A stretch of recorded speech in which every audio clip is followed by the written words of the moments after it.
sometimes I'm like, that's why I watch Ratchet TV. That's why I watch Court TV. And everybody like, George always watching Court show. I'm like, y'all, I have to pull myself away from the heavy of the world every day because I'm always either having to write about it or talk about it or talk about All Boys on Blue or talk about trauma or talk about it. So it's just like, yes, I watch Court TV. I love paternity court. I love all of that type of stuff where I can just kind of couples court.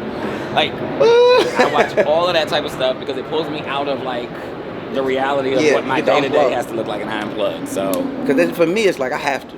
Yeah. Especially when people ask me serious shit, I'm like, bro, it's 12 o'clock, bro. Yeah. It's 12 o'clock. I'm not there right now.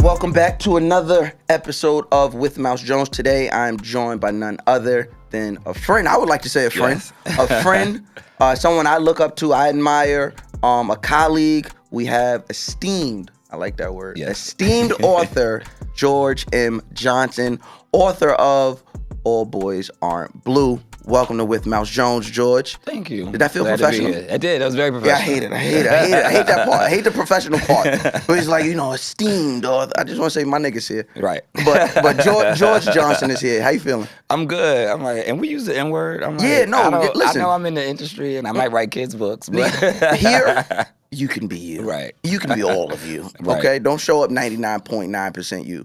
Show up 100. Right. How now, you're coming fresh off an award. Yes. What did you get an award for? The Native Son Award for my achievement in writing and activism. Native Son's an organization built by Emil Wilbekin. Emil Wilbekin was, I believe, one of the founding editors at Giant. He also was editor-in-chief of Vibe magazine from 01 to 04 when we got all of those iconic covers. I was about to say the covers. Covers were going crazy. Yeah, he was a CCM of Afropunk. He's just a titan in the industry and started this organization to help black gay men feel seen as well as black queer identified people feel seen. So last night they had an awards ceremony and myself, Darnell Moore, Charles Blow, and several others were awarded. Now, I mean, you've gotten awards before. Yeah. But this is special. Yeah. Your mother got to see it. Yeah. And so talk about what that was like.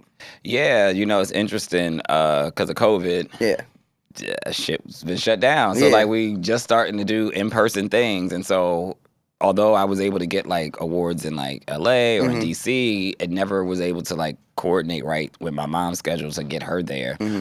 So last night was like the first time that I could actually like bring her into the room and into the space. And it resonated loudly with the room because rarely do we ever see like the parents of LGBTQ people like in spaces with us. Yeah. And she probably was one of the only like mothers there. So, for everybody to not just see it, but see how close we were and see how interactive she was with everyone. I think it was like one of those moments of like, this is what we need more of in community. Like, we need to see mothers and fathers and guardians that show up for their kids. Do you ever deal with, I don't know what the proper term is, so let me work through it. It's not survivor's remorse, but I don't think the proper term I'm about to ask is imposter syndrome. But, okay, so I'll function it like this, right? When I was growing up, my father from Brooklyn, real street nigga from Brooklyn. When he met my mother, he moved to Long Island and raised us on Long Island. Long Island is a suburb outside. I mean, Long Island's a suburb outside of Queens. So we're 45 minutes outside of everything, but we're not a borough, right? Where I was, it wasn't impoverished, but black people were poor. If that makes sense, it wasn't an impoverished place. Yeah, I say that to say, I didn't have to do any of the street shit that I did, right? And when I was out there in those spaces, I felt like the niggas that's really out here who got to do it, I got to match their energy because they don't have what I have, right? There were people that don't have parents, people who don't know where their meal is coming from, and I'm out here with them. Yeah. There was a point where I began to feel like I got to do more or I don't deserve the credit that I'm getting. And it's a weird thought process to be out in the hood thinking like this, but it's like I don't deserve this credit I'm getting because I don't have it as bad as them. Right. With someone who self-admittedly had an affirming family, has your mother. I know from just watching Pose and speaking to other queer people. A lot of people don't have their mothers, their parents to have their back. So to have your mother who has your back, I guess I just used a bunch of words to ask, like, does that ever feel like you got a chip on your shoulder where you're like, I got my mom, they don't, I shouldn't be getting all this like, you know what I mean? Like, yeah, I know exactly what you're saying. It's not easy because it's like not only do you just see it in society where people don't have like their family, especially when they're queer, like they don't have their family. I see it within my friendships, right? Like I have friends who don't, have the greatest relationships with their families, and then they see mine, and I know that for them, although they feel blessed that my family always brings everybody in because that's just what my grandmother did. She was like, everybody who's a friend of, I don't care, queer, trans, and again, I grew up with transgender cousins, so we take everybody in. I'm sorry, go ahead. No, I was gonna say we take everybody in, but yeah, it is hard sometimes to process. Like, well, why did I end up with this familial setup, and why don't more of us have this setup? And then, like you said, I do think you then begin to overextend yourself and spread yourself thin to try and fill in the gaps for what other people don't have, which at times can be taxing and at times can be ego driven at times too, right? Like you almost think you have to try and like save people in a way. Okay, because I was gonna ask, where's the ego? And that's really where it is. And so it's like, I think for me though, I was fortunate enough to just kind of put it in the story. And so in just kind of like healing myself, healing my own traumas, like people were able to resonate with the story. And then I just used my family as like the probability model, which is what we often talk about with like Gab Union, Dwayne Wade, and what they're doing and how they're raising Zaya. It's like all I can do is just put a possibility model into the world. Yeah. Not try to fix you or fix this. I can just show you that this is what my existence looks like. And if I can be this great because I was supported, maybe y'all should give it a second or third thought about how you are treating your children when they are non-heterosexual or not into the boxes that you checked off before you decided to have children or didn't decide to have children. Right. Do you think... Because this is the way I as long as we're getting kids who are being raised in love, as long as we're getting black kids that are being raised in love and affirmed, I'm happy. Right. But what if their thought process is only they're doing that? Because you said something and I'm like, well, like what if the thought process is only like, oh, well, I'm doing this as parents. Like, I'm only doing this just so I'm not written about in a book, or I don't want. Like, does that matter? Does that matter as much, right? As long as we get the same result, or are we looking for specific? Like, are we looking for a specific change in humanity? Yeah, I mean, I think we have to look for a specific change in humanity. No shade. It's just like. It's been it's been a lot of years of like queer people existing. Like we've always been here. And it's just like, at what point do you just be like, maybe it's us. Like maybe we wildin'. Like clearly if more kids are identifying this way and more adults who have basically lived their lives in a way discreetly because of societal standards and pressures for them not to identify as queer. At some point, it's on those who are in the majority, who typically are non-queer people, to be like, what is our real angst with people who don't identify the same way as us, right? Because that's really what it is. It's like, well, what's your real issue with it, right? Typically, it'll fall back into religion, or it'll fall back into masculinity and the ideology of what's masculine versus what's effeminate. And which you're doing an amazing job of pulling those strings. Like, as someone who likes to think like I'm of elevated thought process at least in regards to black people and masculinity and things of that nature, reading this book, I was like, and just like listening to you talk and having the access I do to you, it's like, you're doing a really good job of like pulling that string, right? Like if masculinity, if black masculinity was like a shoelace, a tied shoelace, you're doing an amazing job of pulling it. I don't know if everybody would agree with that. I think most people think I'm trying to destroy it, which I probably am. But I am trying to destroy it. You have to untie the shoelace. You have to untie the shoelace, right? We have to untie the shoelace. Am I trying to destroy masculinity? Yes. But I think people think that the destruction of it then makes it look weak, effeminate. It makes it look weak. And it's like, no, we just need to destroy the ideology of it, because the ideology of it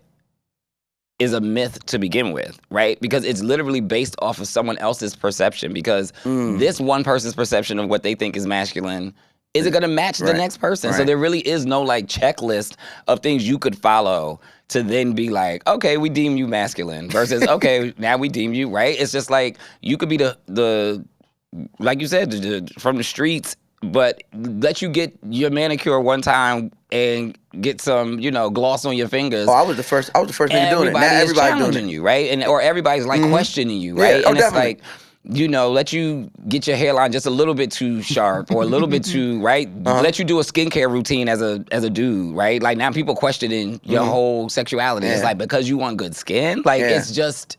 God forbid I want to be clean. God forbid I want to groom myself, right? And I mean, I've also seen like the flip side of that is like on Twitter, because Twitter is just like... It's not a real place. It's not a real place. It really is a vacuum. But I've seen like where even some women are like, I don't know, if he drinking mimosas, you got to question that. And I'm like, guys can't, like, damn, y'all dudes can't even drink mimosas. It's a rough life for us. You can't eat bananas. You can't do... Well, I don't be eating no bananas. It's crazy. I'm not going to hold you. Look, we've had conversations. I will still break that shit apart and then like eat a piece. But it's like, but I just see all of that and I'm like, yeah, we have got to destroy this. Like, just like, where does this get us, right? But it all ties down into the same thing. Like I always say, homophobia is a byproduct of misogyny, and then transphobia is a byproduct of homophobia. It's like it all is like, and misogyny, right? It all like cascades into like this. There's just like this hatred of the effeminate. Yeah. They don't want you in power. They don't want you to be leaders. They don't want you to make more money. They don't want you, like, and it really just serves no purpose in our community to mirror what white people are doing. This is what I'm saying. This is just why so mirror smart. what white people are doing? Like, y'all, like, Look we at the should be world. building mutual aid and we should be working together, right? Yeah. Like, I've never heard of men doing like a susu or like a pool. No, that's mostly women. But women or like do it. maybe like West Indian men. Right. But even that, the wife is doing But it. even my mom, when she owned her hair salon, they used to do what they called it the pool. And everybody would put their $100 in for each month. And then every month somebody gets the $1,200. And so I'm like, but that's something black women was doing in hair salons, right? Like my mom had been doing the pool for years. Like, and I know all of the hair salons are doing that, but I never heard about that being done in barbershops, right? So it was like women were already creating mutual aid systems of support for family and communities, but will never be deemed in a place to like lead that, lead the charge for us, right? In the same way queer people are never given that space. And so that's why I was like, we just got to kind of destroy some of these ideals, because like it's okay for us to be led by the effeminate, and by the queers. I much rather would. I'm just being honest. Yeah, I mean, it's I like as a man, I've never, as a straight, as a hetero cisgender man, I've never had a conversation with another hetero cis man who was like, that was a really good idea. It's never happened. Right. Like you like at least and not in a way where it's like I need it. Like I've never like went through something and just be talking to the niggas and be like, word, that's a really good idea. It's never happened. Right. It's always like, I already thought of that. Why the hell would I do that? It was a bad idea when I thought about it. And now it sounds even worse when you're telling me it. Right. So it's like, no, I'm okay. I don't know. I don't know what we're scared of. I don't know what about femininity scares us, even though we're attracted to it, even though that it's, a necessary function, right? Like you can't have too much masculinity. You need to have feminine. It's a balance. Yeah. I don't understand the fear that is tipping the scale in the other way. And I don't know what's keeping us blind to seeing what that view of masculinity is doing to our culture.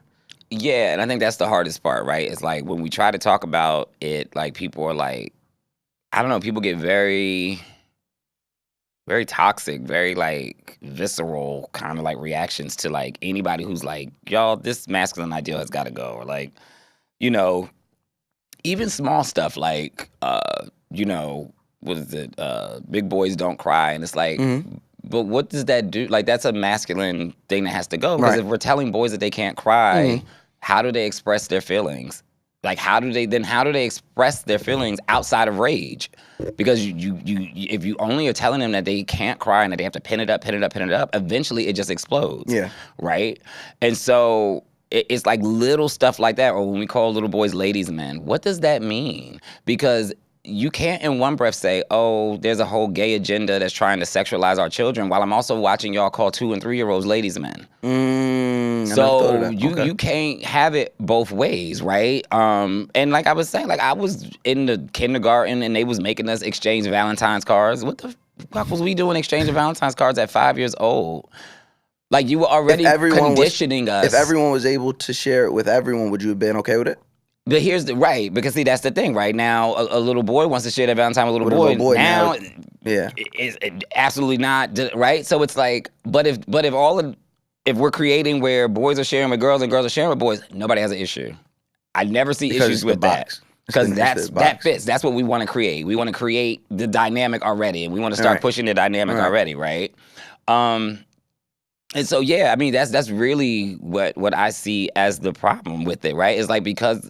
And even when you look at like gender reveals, which gender reveals they're just interesting. And I know like a lot of older people are always like... They're fucking... No, George, it's okay. They're fucking stupid. I want to say... I always say they're interesting. No, look to your camera and say...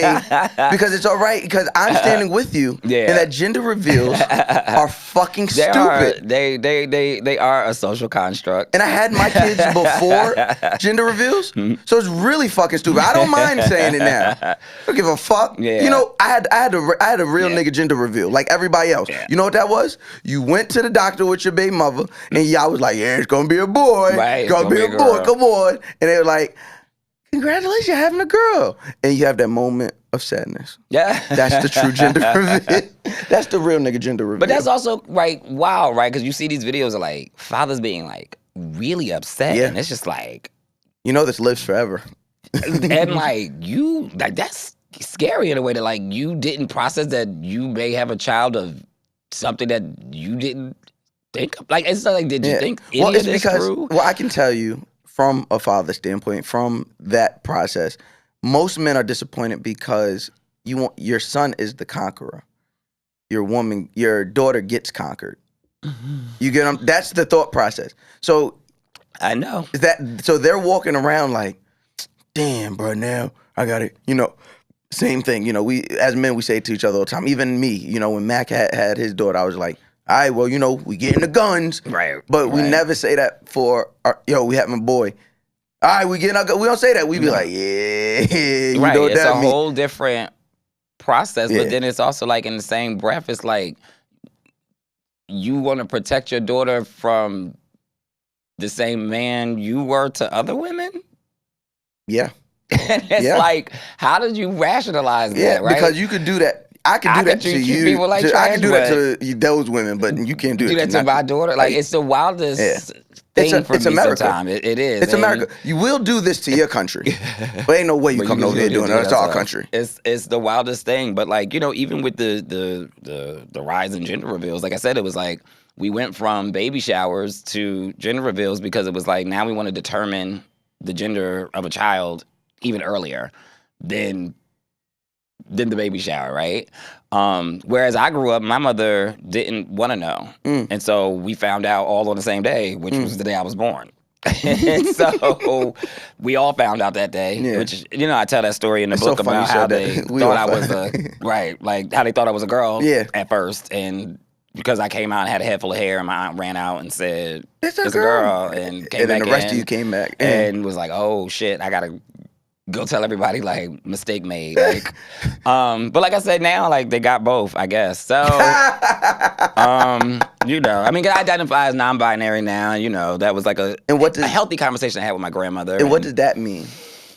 Because I respect and I acknowledge, but that doesn't always mean I know what that means. Yeah. So if someone who identifies as non-binary, what exactly does that mean? Yeah, I think everybody's own interpretation of it is going to be different for self. I always say, like, I look at like the macro and the micro of it. So like on a macro level, when I say I'm non-binary, like it's because I just don't think in black and white anymore. Like it's kind of like when people are like, oh, well, you got to choose the lesser of two evils. And I'm like, well, no, there's always a third choice, and that's not choosing evil at all. Yes. Right? And so it's like, that's how I process the world. Like I don't process it in a this or that type of thing, right? I process it in a space where it's like, I have other options and I have other choices. Now, some of those options and choices may not be feasible or may be imagined, may not even exist, but I know that I can do them or create them, right? So I don't live in this binary that says you can only be this if you do this, or you can only be this if you do that. For a personal level,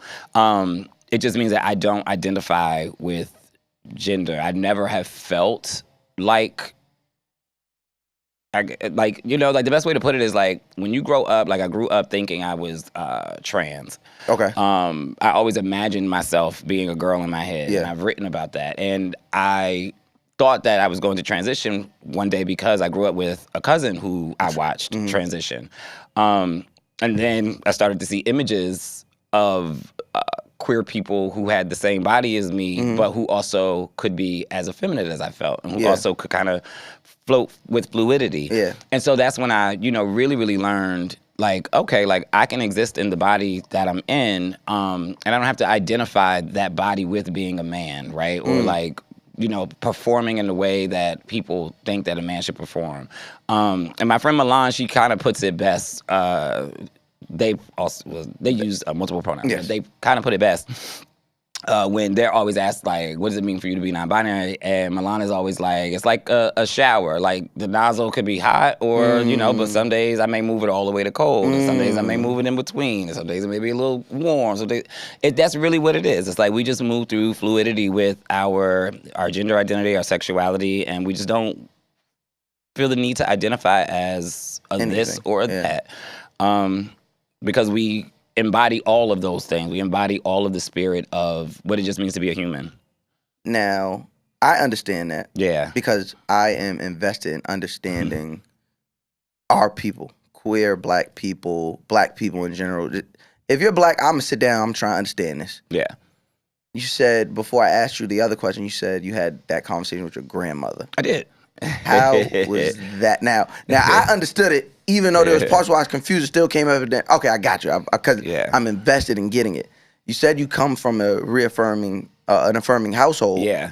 So your grandmother was probably like, with it as much as she could, but then you have this conversation with her, and what was that like? I mean, it was interesting because it was like we were in the hospital because she was going through the second brain surgery.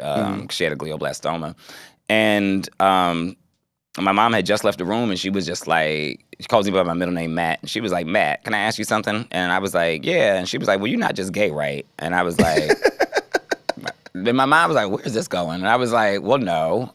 And she was like, okay. And I was like, but what do you think I am? And she was like, well, the ladies at the church always ask, is Matt gay? And I'm always like, no, but if you want to know, you should ask Matt.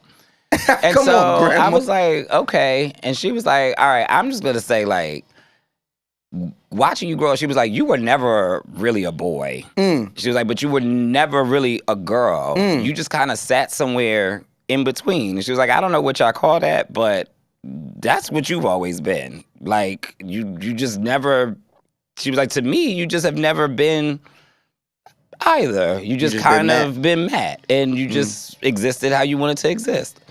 And so that was like the real first time, because I had been having thoughts about it for like months and months and months. And about I was like, speaking to her about it? Or not just speaking to her, but just like kind of like coming in tune with my own identity, right? Got you.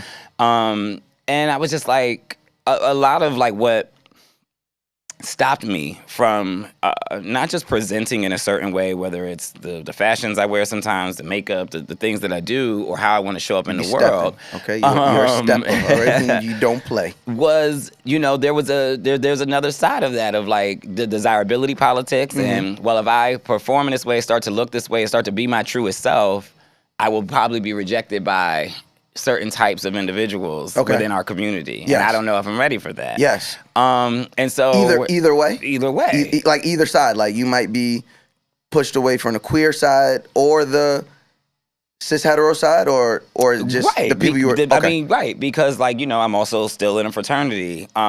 Yes. You know, I still exist in heterosexual spaces, but then even in queer spaces, like there is a lot of call it femphobia, where there are a lot of people who really, this is what I always say, I'm like, all gay people are not queer. Right, there are some people are not queer. Okay, there are some gay men who literally the only difference between them and heterosexual men they like is sex. They like sex with men. Sex with men. Okay, but outside of that, their principles and ideologies are still very much keep that femme shit away. And y'all are feminizing our community. Y'all are literally they agreeing with their heterosexual counterparts, and we like, but they still gonna call you the F word. Like you can do all of that, but they still gonna call you the F word too. So like you in this with us, right? So what we would call pick me's, right. Which is, I mean, right. It's very like pick me and all of that, but it's like, like that. That's what we deal with, and so that's what I was dealing with like trying to process that. But I also knew like it was important for me as someone who's as visible as I am now and doing things specifically for the youth to break the space for them. Mm-hmm. And so that's why like when it comes to my pronouns, they are they, them.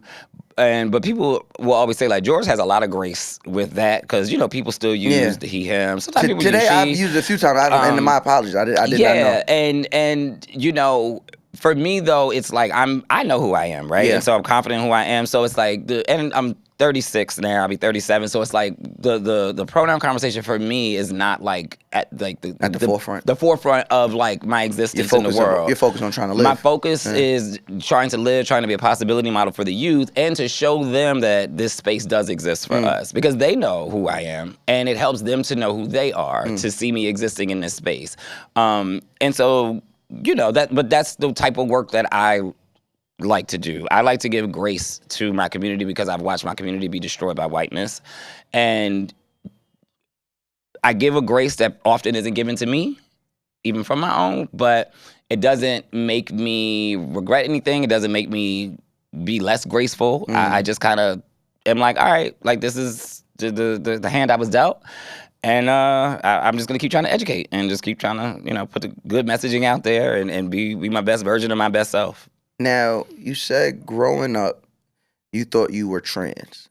And there was some years where I thought I was going to. Yeah, so you thought that like you said at some point you thought you were going to eventually transition. Yes. One, let me know if the question I'm about to ask is none of my business. Okay. Do you still feel like at some point you'll transition, or because you identify now non-binary that you're just gonna be? Yeah, I am wonderfully like I'm happy with who I am. Okay. And okay. You know, but I can say this as a youth, when you don't have images of an existence outside of you want to be right, because back then in the night it's like, oh well, you want to be a girl, you transition. That was it. Now because that was what I watched. That's what I watched in my family. Mm-hmm. Now we have language. Yeah. And I think that's the beautiful thing about language. We have language. We can talk through it. Mm-hmm. We now can express ourselves in a way where we can have these conversations like this about the conversation, or just about the topic of being non-binary, being gender fluid, being trans, in a way that we weren't able to before because we didn't have the words. And we didn't have examples of it. And we, now that we have examples of it, now we have the words, it's still not easy to talk about because there's still a lot of educating that has to be done, but it can be talked about. And like I said, like I'm very, very, very comfortable now with who I am and how I show up in the world. And The other question I wanted to ask is, it was all connected. So you're growing up thinking you're trans. And I'm just acknowledging what you emphasize. So it's like at some point you thought. I wrote it in the book. Like it's all, right. Yeah. So it's just So at some point you thought you were trans. Mm-hmm. Then there comes a point because you grew up in Jersey. I did for a little bit, and then you were in VA for a bit. VA for. Okay. So you get to college, and you pledge to a fraternity. Mm-hmm. What's the thought process there? What's the thought process there? Had you have been through some things, I guess in your formative year, where you're like, okay, well, I'm a boy, or I'm identifying as a boy. Mm-hmm. Now I'm gonna do manly things. Was that a thing where you got to college and it was like, kind of like when you get to jail, you're like, I gotta survive somehow. I gotta get with somebody. What was the thought process behind joining the illustrious Alpha Phi Alpha fraternity? You know, it was in many ways it was that. It was like once I like got to college and really realized like, okay, like I'm actually gonna be who like this version of myself, but I still have a lot of things to work through and figure out identity wise because I still feel feminine and effeminate a lot of times, and I still don't know how to explain that or fully express that, especially because it's being so suppressed. Like I was at an HBCU, this is in 2003, right? Like it still weren't many images of us on television, still wasn't really much language. It was super hyper masculine in our super community hyper masculine in our at the time. community at the time. Get Rich or Die Trying was out. Like was trying to everything for me is surrounded by hip hop. Yeah. It was given. It was a very interesting period. It was super respectability politics period. Yes. Like we were at like the Can you height talk of about it. that for a minute? The respectability politics that you were experiencing on campus? Yeah, I mean, you know, because there's always that thought process when discussing, I guess I don't know what they call it, the black elite, the black educated, yeah, but like there's talented always 10th model. I mean, that's how I still refer to it. It's like that talented 10th mentality. And I mean, it was like, you know, we still had to go to chapel once a week. We still had to like wear a suit once a week. Like if you were in the business program, you had to do certain. You couldn't have dreads. I remember. Like that was at Hampton, right? You couldn't enter the business program with dreads. Like, and this was across black campuses that were saying that our own styles and textures were unacceptable, right?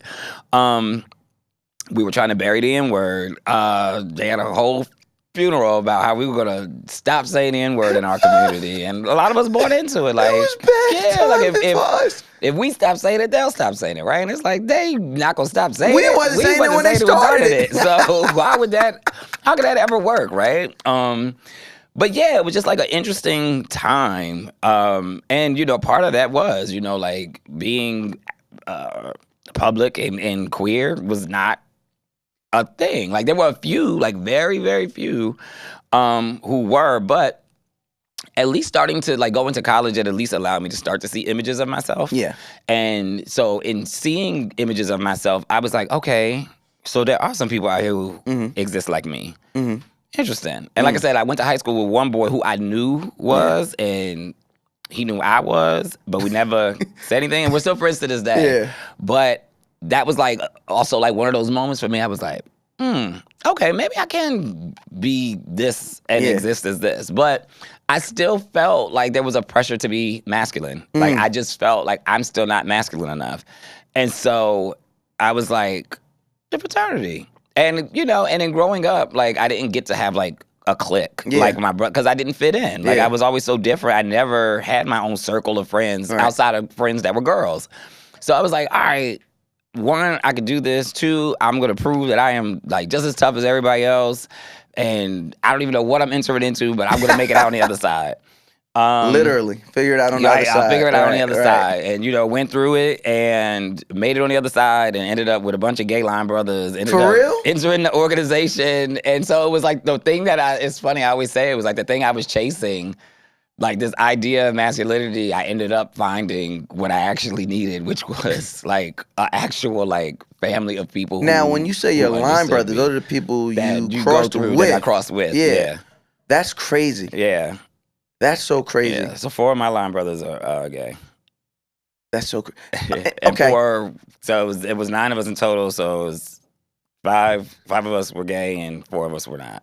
And I know enough to not ask certain questions. Yeah. But like going through that process, like those dog days is what I'll refer to it as. Like, because it's like, I guess it's equivalent to like boot camp, right? I went through boot camp.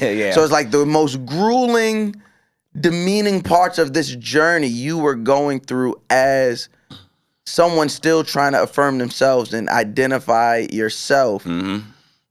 I know, and like I said, I know there's certain parameters I got, but I know their language wasn't there. I know they didn't have this It was 03, so I know there were some cancelable words. We would call some things. Yeah. Like, I do write about it in the book. I was definitely called the F word. And it's funny because the brother that called me that, he didn't specifically, he just said we don't allow F words in our org. And you look like and I was like, okay.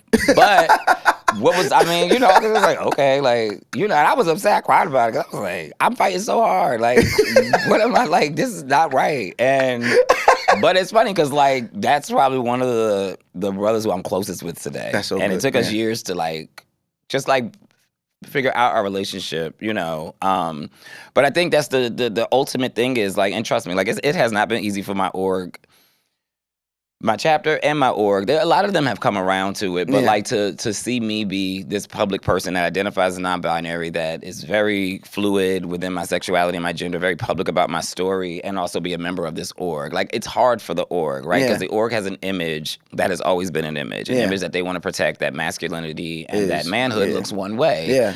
And then when you have somebody like me who's becoming the most visible face of the org, it's like, well, who does George then attract to signing up? Right. Right? And, I remember there was, like, this whole debate around, like, should we allow, like, transgender people in the organization? And I was like,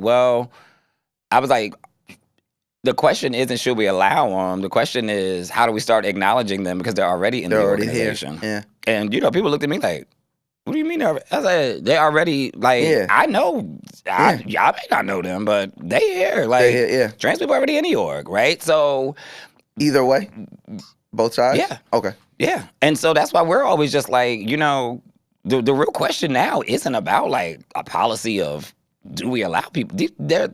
Our people already here. We already in it. We just now have to start to build what community looks like now that encompasses all of us, right? And I think that's just hard. It's just hard. But like I said, I'm never not going to be a member of my org. Yeah. I've done a lot of work within the org, and I love the work that the org continues to do. But even with a lot of our historic Black organizations, like, we just have to expand, right? Like, we should not still be fighting BET over, giving. And I've seen all of the arguments, so this is not for me to advocate for whatever. But if we gonna nominate white people at BET Awards, I can't. It ain't too much further. I'll keep allowing us to, like, gaslight the situation a little bit, right? With the whole Lil Nas X situation, but that's not the first time, right? Like, you had Pose and other shows that were, like, very Black centered that were still not being recognized by our own, and so they're always, and that's NAACP too, and. It's like they keep telling us, go build your own, and then we build our own, and then we still reject some of us. So it's like, what do y'all really want us to do? Right. Man. Speaking of that, it's so funny you said that. This is such a fluid conversation. Before you get at it, I want to talk about you because I want to. So when I met you, I told you to your face, I'm like, yo, you're one of the smartest people I've ever met. And I tried to talk to you for, like, mad long after that grapevine conversation. I'm like, nah, this nigga's mad smart. Whatever he do, I'm going to support him. Right? I remember saying that. And then I see the book come out. And then that's during the pandemic. And then I see the book come out, and I'm like, okay, he's cooking. And I get the book, and I'm reading. I'm like, oh, my God, this nigga's mad smart. Oh, wow, he went through this? And then I blink, and you become Public Enemy number 1. Mm-hmm. I think if there's someone before 1, that would be you. So I'll touch on it lightly and allow you to, take it over. But they are banning your book in, it seems, everywhere that Jim Crow would have vacationed. Yes. So, one, as an author, I was about to say as a book writer, as an author, someone who makes a living writing, you are doing it at its highest level, and now, on the same hand that you're being loved, you turn around and you're being, like, slighted and being painted as this monger of, like, of anti-masculinity and things of that nature. Pornography. And pornography. Yeah.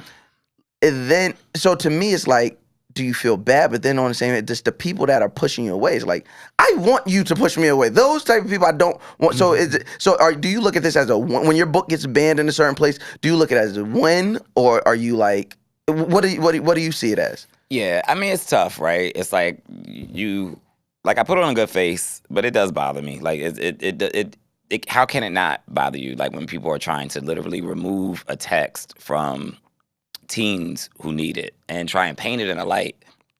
Like my book is being read by like 8-year-olds or 7-year-olds when it's like they're not reading at that level. Like what I have in that book, like no 7 or 8-year-old is reading that. No 10-year-old is probably reading it, right? Maybe they should. But you know, but you're saying like practicality, yeah, and I get it, right? Like there are some graphic depictions in the book around sexuality and sex, but it's necessary because, like, again, like we live in a country where you have certain states still saying abstinence. Like literally, they teach abstinence. They will not teach sex education, and like there's like this unfounded belief in this country that when we turn 18, we become adults.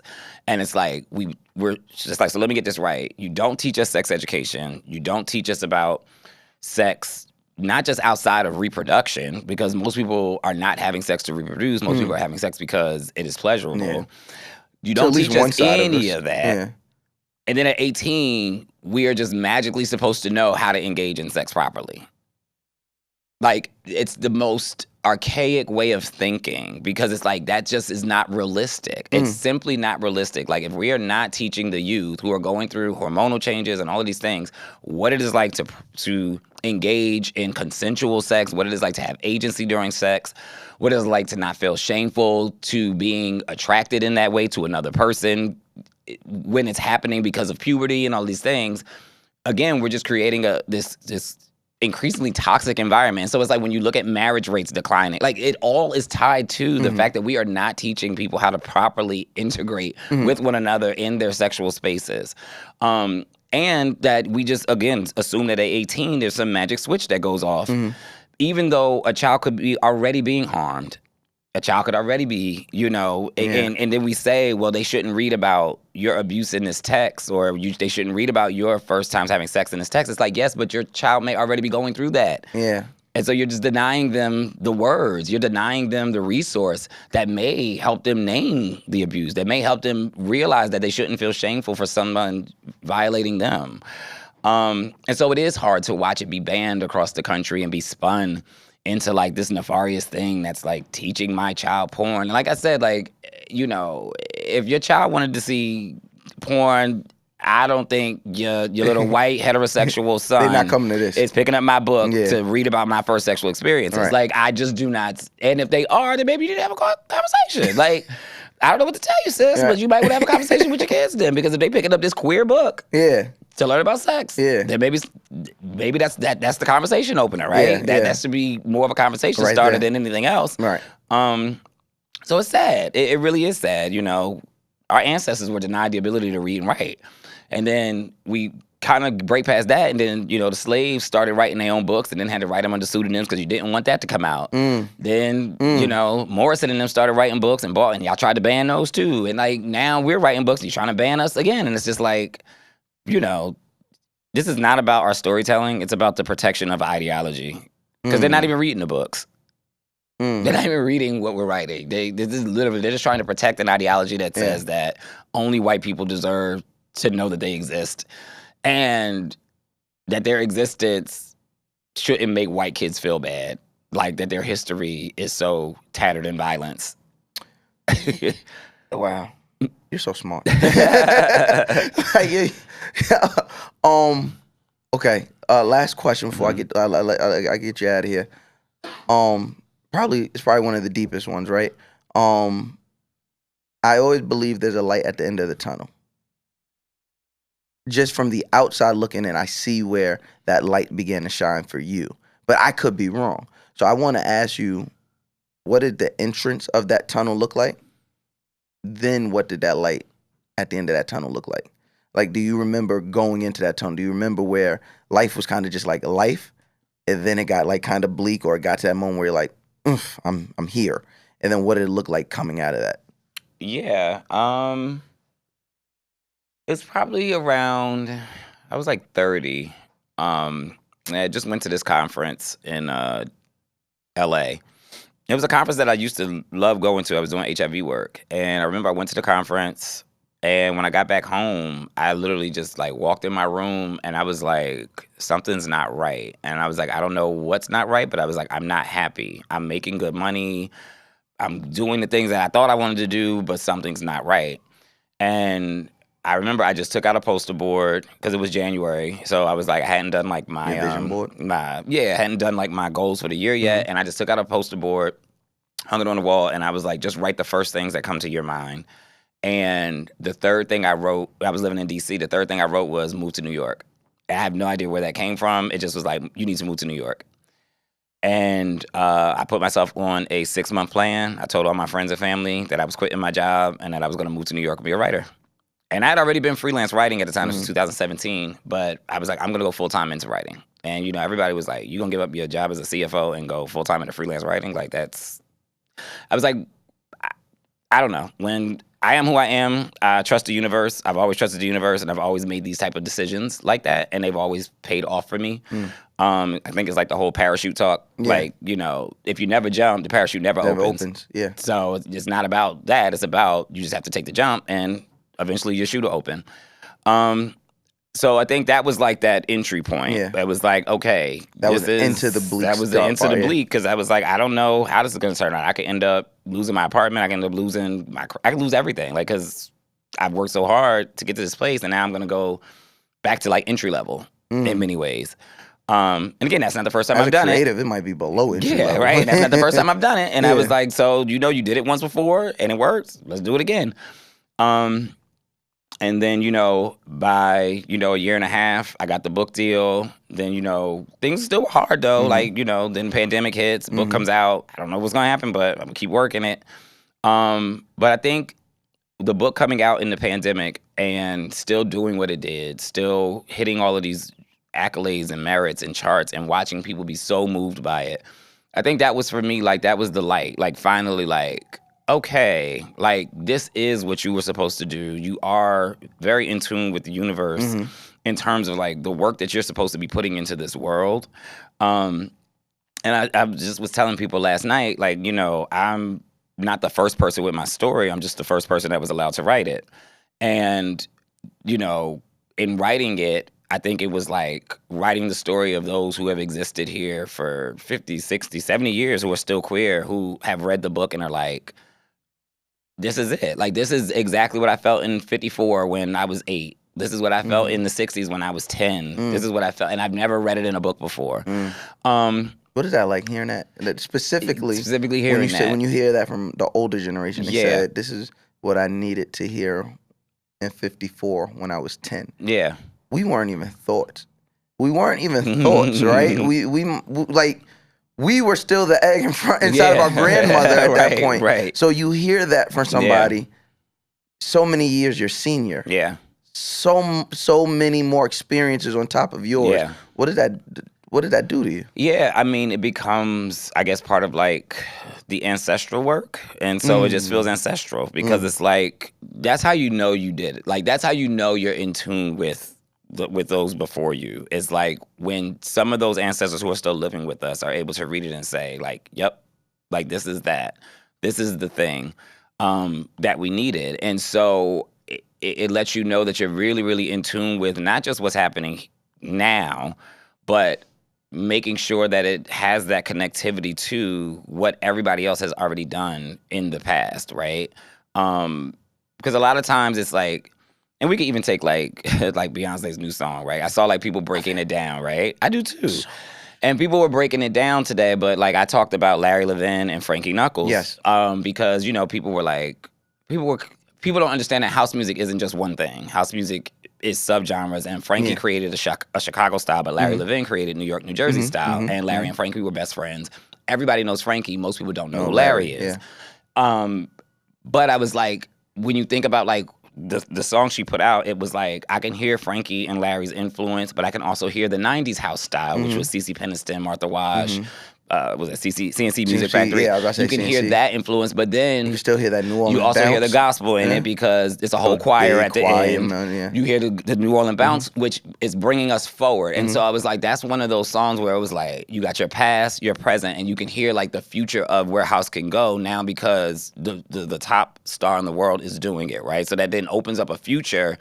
Top star in the universe. Right, in the universe. Didn't right? know how you felt. You're right, universe. yeah, the universe, you know. right. Like, that can open up a future. And so I use that as the example of, like, when you're writing a book, and it does that very same thing. It's able to pull the elements of, like, Toni Morrison, who, you know, told us, if there's a book you want to read and hasn't been written yet, then you must write it. And so I wrote it.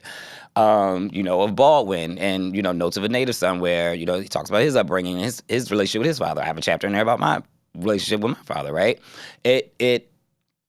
That's really what that work is. Like, it becomes that ancestral thing that kind of like brings the past to the present, but also becomes the gateway to our future, right? Because this book will inspire somebody.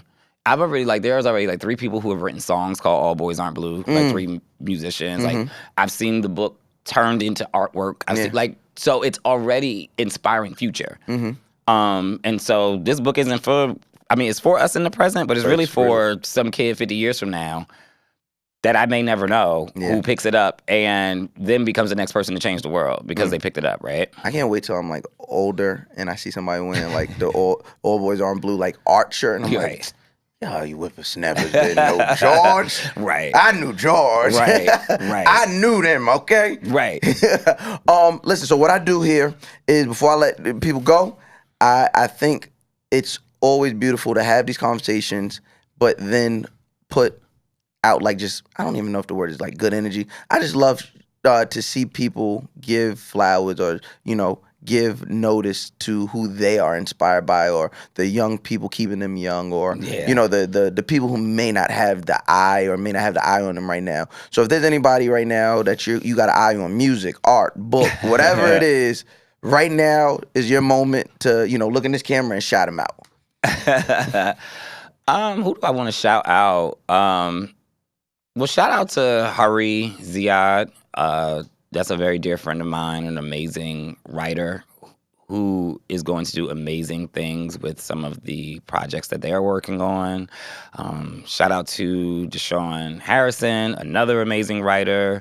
Both of them are younger than me, not by a whole lot of years, but not by a whole lot of years. But technically, they're in a different generation than me, because I'm a millennial. I'm at the end of millennial, so they're in a different generation than me. But I want to shout out those two specifically because I think it's a beautiful thing when you, even where I'm at, I'm not old, but it's a beautiful thing when you watch people who are younger than you have such a capacity for the world and have such a brilliance about fighting for the world in a way that I didn't get to have in my 20s because I was going through a housing crisis and a recession right after college. And I just think they're just two beautiful people in this world, and I'm excited for the world to hear about them even more. Thank you so much, George. I appreciate you coming out. Please tell them where they could get the book. Tell them where the book has been. No, don't tell them where it's been. But tell them where they can get the book and keep up with you and anything else you're about to do that's about to be world changing. Yeah, so the book is everywhere. Amazon, local indie stores, Barnes & Noble. I am GM Johnson on Twitter, Instagram. George M. Johnson on, it might be George Matthew Johnson on Facebook because. Oh my Lord. So, I know. All the names. I think it might be my full name because everybody didn't know. Pen over there, Kim? But yeah, and you know, just keep an eye out for the television show we're trying to get produced. Hey! So that's the big thing I'm working on, and I should have another book announcement coming soon because I already started writing the book. If you need a character to play, the guy that interviewed you in June of 2022, right?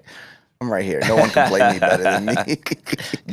Absolutely. Thank you, George. From the bottom of my heart, I want to say thank you so much. Thank you.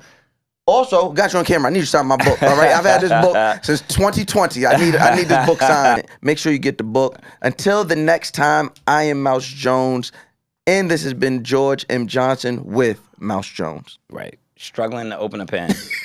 I'm like, what is going on?